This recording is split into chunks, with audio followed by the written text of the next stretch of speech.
Hello and welcome to Science Streams. I'm Scott, Mr. B, and I'm here to make biology simple because you can do it.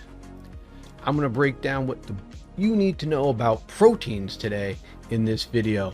So let's get started. Proteins are essential for life. You have to have them. Now, proteins have many functions. If they could be structural within the cell in your body, like keratin that's in your hair, collagen, elastin, but we also have functional proteins that help catalyze chemical reactions. Those are called enzymes, and this is very important, especially if you're in just your basic biology class. I even put it up here because it's so incredibly important. You just equate those two together. Whenever we're talking about enzymes, you know that those are proteins. And generally speaking, those enzymes will end in ase, like lipase, amylase, maltase. And that's just something you should remember about proteins. And what else do we need to remember? Proteins are made of amino acids.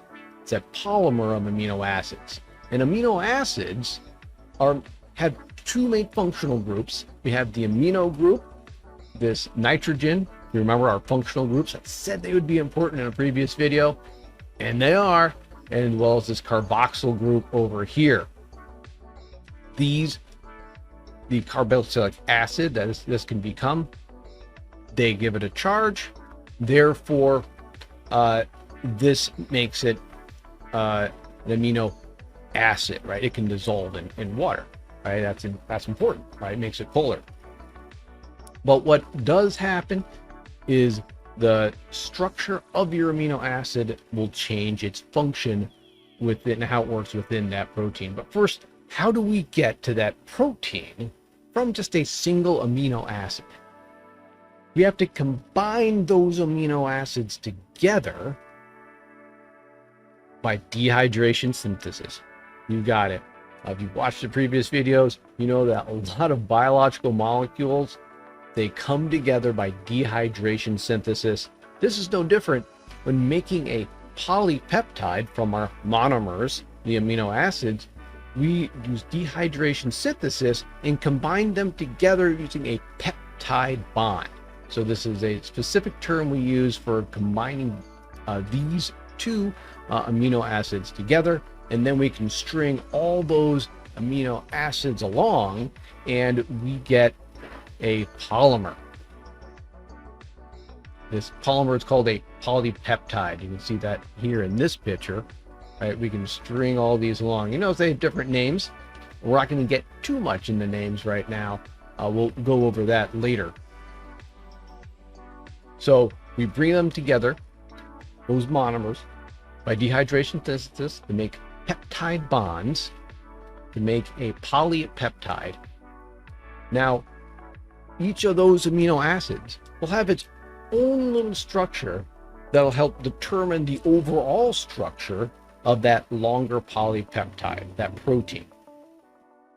One of the ways it does that is because some of these R groups, right? Remember back in this structure, we had the R group down here. This will determine the type of amino acid. Some of those are going to be hydrophobic. They will not like water. They're going to withdraw away from it. And some will love that water. They're going to be hydrophilic, like serine here. And it's going to like it. So if you notice this here, this structure is non-polar, right? We just have carbons and hydrogens here. This is going to be hydrophobic. We should be able to recognize this at this point.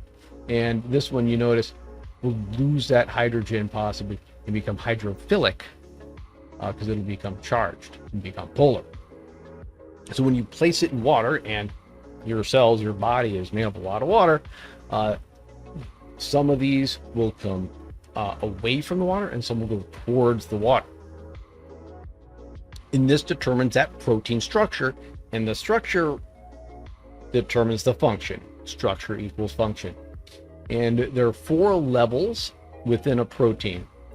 We have primary, secondary, tertiary, and quaternary. Practice saying those.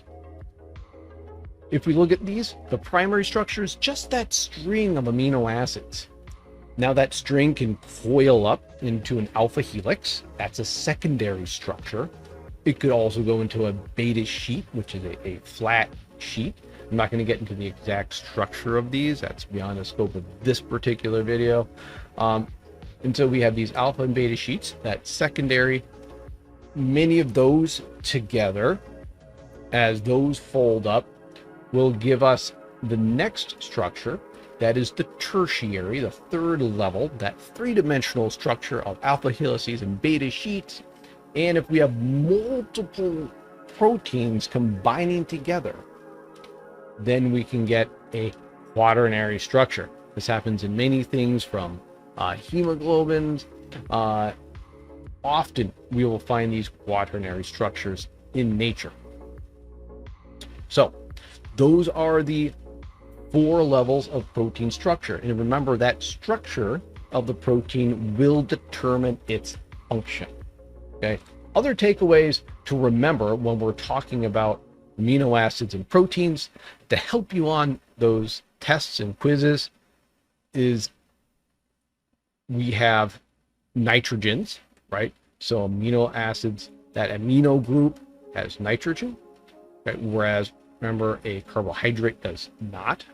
So if you find nitrogen in a test, it is an indicator it might be a protein. Okay.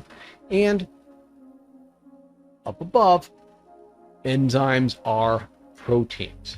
Okay. And they can also remember that we can have structural proteins as well, like keratin. So I hope this helps and you found this video beneficial and to help you get through your biology class. Don't forget to watch some of the previous videos and watch the next set of videos in the series as well. The next video is on nucleic acids. Be well, keep studying hard.